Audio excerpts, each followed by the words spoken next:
અને મને લાગતું જ નથી ગુરુ છું જરાય નહીં, કે બધા નિયામક છે, બધાનો દાસ ભાવે સેવા કરવાની ઈચ્છા રહે છે.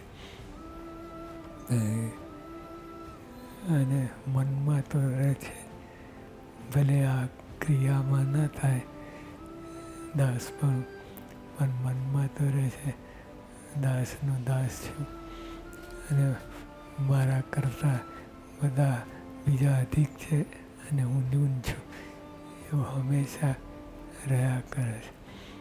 અને આનંદ મજા આવે છે એમાં, ખૂબ મજા આવે. બધા તો ન્યૂન છું, બીજા બધા અધિક છે અને દાસભાઈ સેવા થયા કરે.